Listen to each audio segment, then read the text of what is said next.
Salut à toutes et à tous, bienvenue sur ma chaîne Ciné Série Galaxy, c'est la rentrée, premier lundi de septembre, ça y est, on se retrouve. Après ces quelques jours de repos que j'ai pris où il n'y avait pas beaucoup de vidéos, on reprend le rythme qu'on a eu tout cet été, c'est-à-dire une vidéo par jour, parfois plus. D'ailleurs aujourd'hui il y aura 2 vidéos, cette review de The Walking Dead épisode 3 et une série, une critique d'une série. Ça sera entre midi et 2, grosse série où vous allez voir, une grosse vidéo. Mais pour l'heure, on se retrouve comme tous les lundis pour la review de The Walking Dead, review 100% spoilers, je le rappelle, donc si vous n'avez pas encore vu l'épisode, quittez cette vidéo, ou en tout cas regardez l'épisode. Et donc je vais vous dire pourquoi j'ai tellement aimé, comme vous l'avez vu dans la miniature, j'ai dit que cet épisode était excellent, pourquoi je considère que cet épisode est pour le moment, le meilleur des 3. Tout simplement le meilleur des 3 parce que j'ai pas grand chose à lui reprocher, si ce n'est rien du tout. Voilà pourquoi c'est le meilleur, ça va se décomposer en 3 parties. La partie où on suit Negan, Maggie et tous les autres survivants du tunnel qui sont là pour aller à Meridian sur les territoires des Reapers pour ramener des vivres. Ensuite, la deuxième partie, ce sera Carol et tous les autres, qu'est-ce qu'ils font à Alexandria et aux alentours. Et enfin une troisième partie, parce que j'estime que c'est très important dans l'épisode, les enfants. On va y revenir. Partie Negan, Maggie, Alden et tous les autres. On commence là où s'était arrêté l'épisode 2, c'est-à-dire sortie du tunnel, entrée sur le territoire des Reapers. Il y en avait un qui s'était fait tuer avec une flèche, il y en avait un autre qui s'était fait couper la main par un lancer de couteau.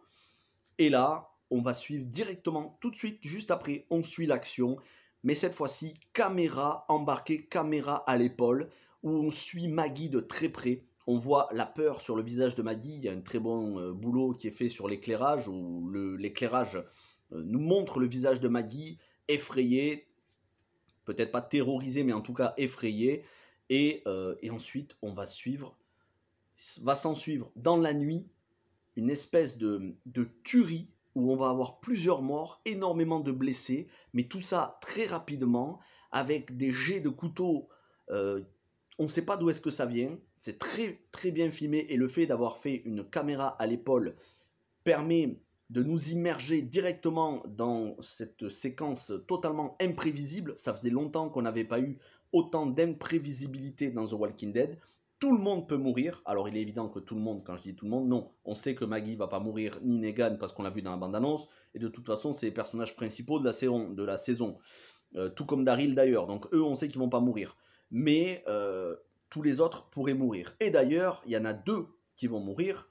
Donc celui qui accompagne Maggie depuis son retour dans les épisodes bonus, donc il y avait elle, Elijah, celui avec le masque, et un troisième. Lui, le troisième, il va se faire égorger tout simplement, il s'était déjà fait trancher la main en fin d'épisode précédent. Là, il va se faire égorger, Elijah va tenter de sauver Maggie, il va se faire capturer par les Reapers.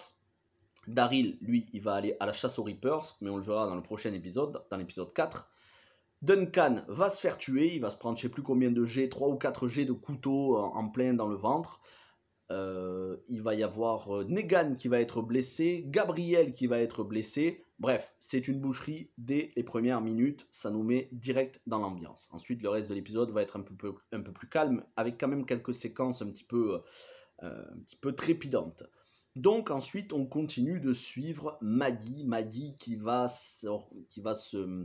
s'aventurer dans un centre commercial. On voit notamment un bâtiment vide avec tout un étage où il y a un escalator, des mannequins en plastique.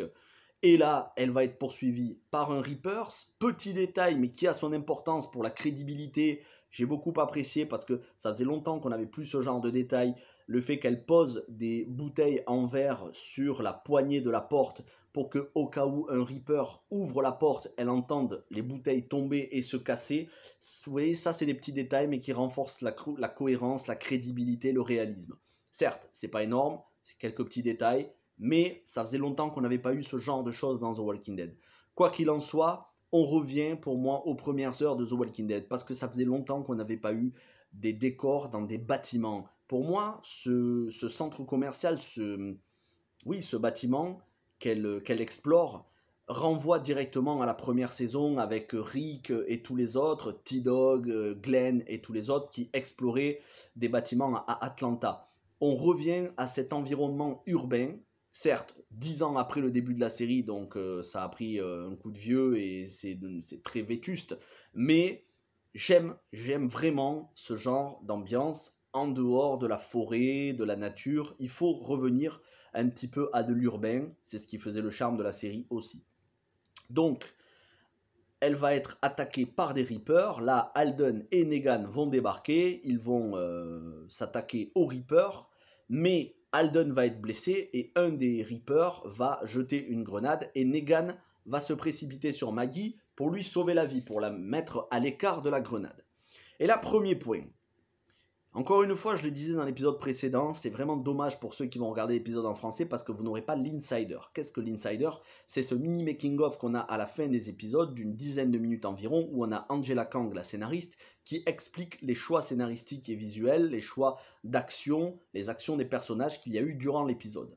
Pour moi, c'est vraiment important de le comprendre parce que des fois, on ne comprend pas forcément en regardant l'épisode. Alors, certaines diront, c'est pas normal qu'on ne comprenne pas juste en regardant l'épisode, on ne devrait pas avoir besoin des explications des scénaristes, tout devrait être compréhensible.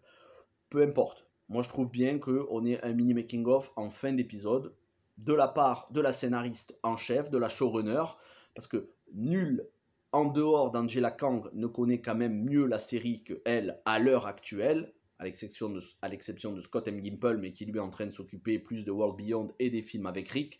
Mais voilà, c'est Angela Kang qui maîtrise, elle maîtrise, elle connaît l'univers, donc c'est plutôt vers elle qu'il faut chercher les infos, plutôt que sur les réseaux sociaux par exemple. Les réseaux sociaux, de toute façon, il y a tellement de rageux qui s'en prennent à The Walking Dead et qui ne regardent même plus The Walking Dead, qui vont vous dire que c'est de la merde, que c'est nul, que c'est pas intéressant, alors qu'ils regardent plus déjà depuis quelques années. Donc non, c'est auprès de ceux qui savent qu'il faut s'intéresser, et ceux qui savent, ben, c'est Angela Kang, tout simplement. Donc après, on peut critiquer les décisions scénaristiques.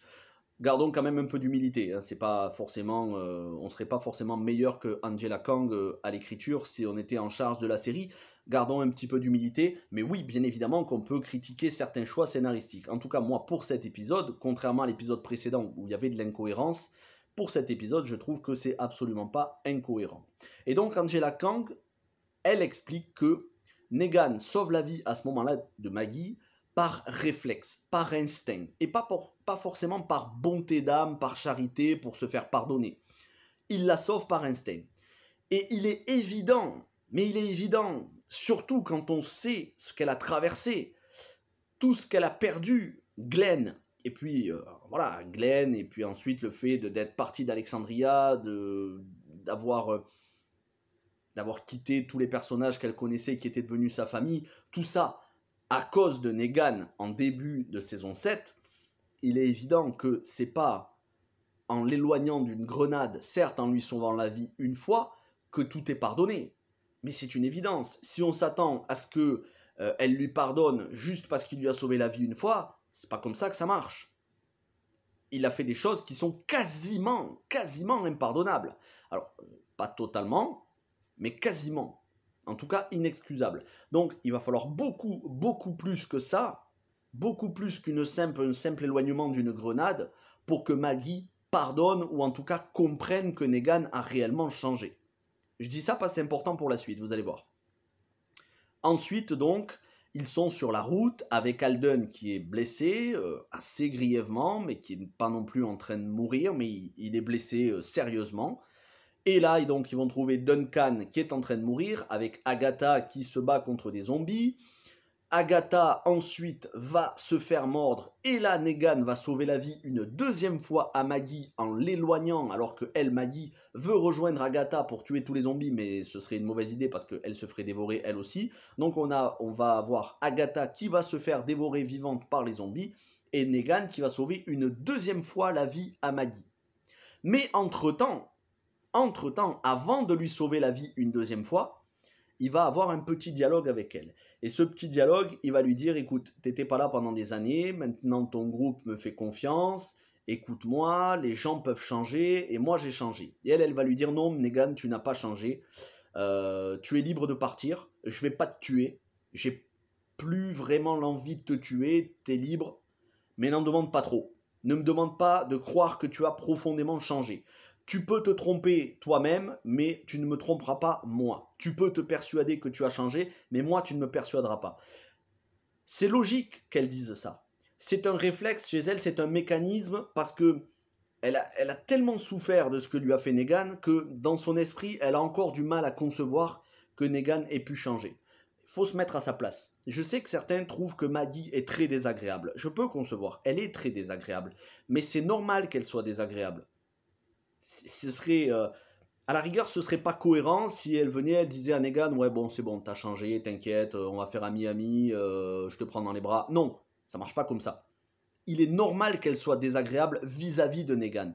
C'est peut-être elle qui a le seul droit légitime à l'heure actuelle d'être le plus désagréable envers Negan. Plus que Daryl qui a vu Negan changer durant ces années. Plus que les autres, évidemment. Je parle même pas de ces randoms comme Agatha, Duncan et tous les autres qui n'avaient rien à faire dans la série, qui se sont fait buter, allez hop c'est bon on n'en parle plus. De toute façon ils servaient à rien. Mais les personnages à l'heure actuelle n'ont pas de raison de se plaindre de Negan, à l'exception de Maggie. Donc c'est totalement cohérent qu'elle en veuille encore et qu'elle ne croit pas Negan. Parce qu'on n'oublie pas, Negan il a été très calculateur. Durant la saison 7 et 8, il leur en a fait baver. Mais aussi psychologiquement, pas juste physiquement. Donc, suite à ça, il va encore sauver Maggie, une deuxième fois. Et malgré tout, et c'est normal, encore une fois, malgré tout, vers la fin de l'épisode, quand ils sont dans l'église, elle va lui reprocher à Negan que s'ils en sont là aujourd'hui, s'ils doivent chercher des vivres, s'ils ont tout perdu, c'est à cause de ce qu'a fait Negan en fin de saison 6, début de saison 7, quand il les a alignés dans la clairière et qu'il les a butés, qu'il a tué deux, Glenn et Abraham. Oui, c'est vrai, elle a raison, c'est parce que Negan a fait tout ça qu'ils en sont là aujourd'hui, pas seulement. Mais d'un autre côté, Negan avait raison dans les épisodes précédents lorsqu'il a dit « Écoutez, sans moi, vous seriez peut-être avec des têtes sur des pics. » Donc, Maggie n'a pas connu tout ça. Elle est partie pendant 7 ans, elle n'a pas connu tout ça. Je pense que dans les prochains épisodes, elle va vraiment changer d'avis de plus en plus profondément parce qu'elle va voir que Negan, quelque part aujourd'hui, il est comme elle. Et Negan, c'est ce que j'ai apprécié, c'est qu'il fait des choix, les choix de la sagesse. Negan, dans cet épisode, il est sage. Et quand je dis sage, c'est pas seulement calme, c'est qu'il fait preuve de sagesse. Il lui dit à Maggie, ces gens-là, ce sont des fous, ils veulent prouver, ils veulent faire de la mise en scène, ils veulent prouver qu'on ne plaisante pas avec eux. Et il sait de quoi il parle, Negan, puisque c'est ce qu'il faisait quand il était avec les sauveurs.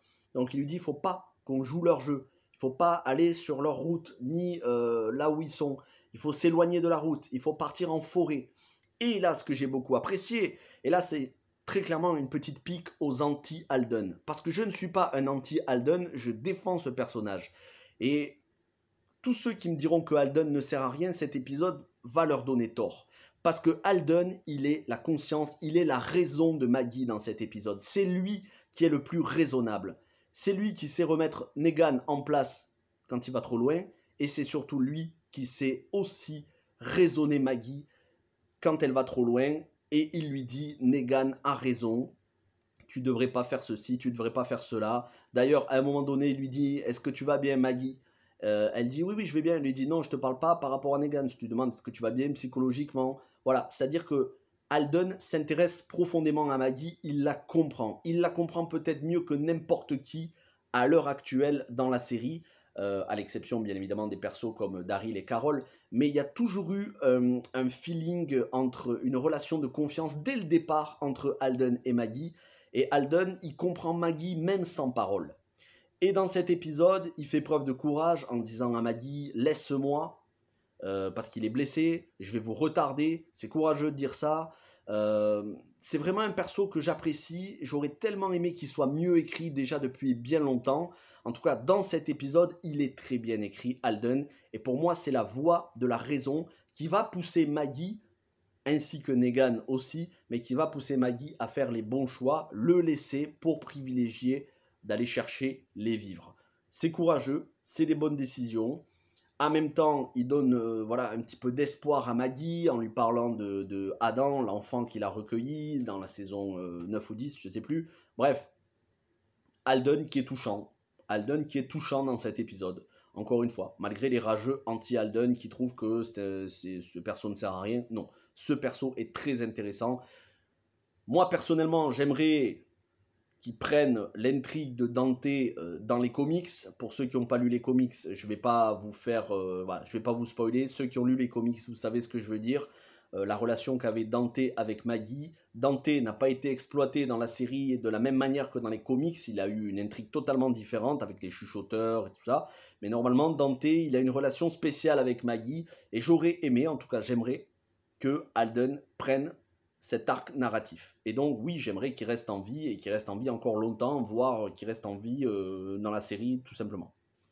On verra bien ce qu'il en sera dans les prochains épisodes. En tout cas, à la fin de cet épisode, il n'est pas mort. Très clairement. Pour l'instant, il n'est pas mort. Et donc, on se dirige vers une fin d'épisode où on a un Negan qui va se retrouver seul avec Maggie. Ça augure du très très bon pour la suite. Avec ce plan final où on a Negan avec son pied de biche qui vient massacrer le crâne d'un rôdeur. Maggie qui voit ça, forcément ça lui rappelle Lucille lorsqu'il avait massacré Glenn. Mais cette fois-ci, elle décide de rejoindre Negan et ils vont aller tous les deux chercher des vivres. Et je pense que ça va envoyer du très lourd. C'est ce qu'on avait vu dans les spoilers et dans les images promotionnelles. Voilà pour tout ce qui est de la partie Negan, Maggie et les Reapers. Donc une très bonne partie cohérente, réaliste, avec des environnements qui sont excellents, une manière de filmer, une réalisation qui est très bonne. Maintenant, passons à la partie Carol, Rosita, Kelly et Magna.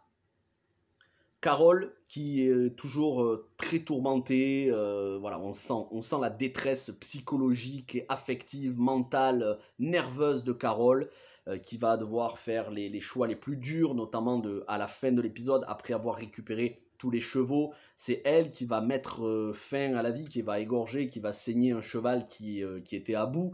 Elle va tout simplement l'achever pour lui éviter des souffrances. Mais voilà, c'est elle qui prend les décisions difficiles.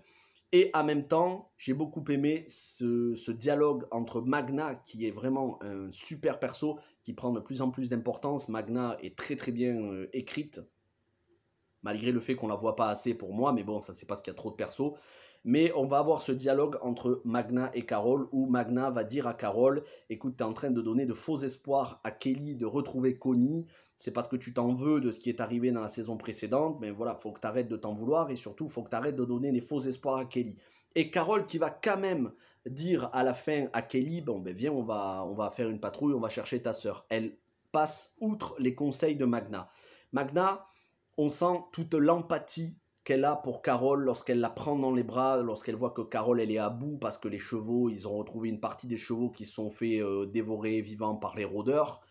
Et Magna, voilà, on sent toute la compassion, elle prend Carol dans ses bras, sans parole, il n'y a pas besoin de dialogue, c'est vraiment du très très bon.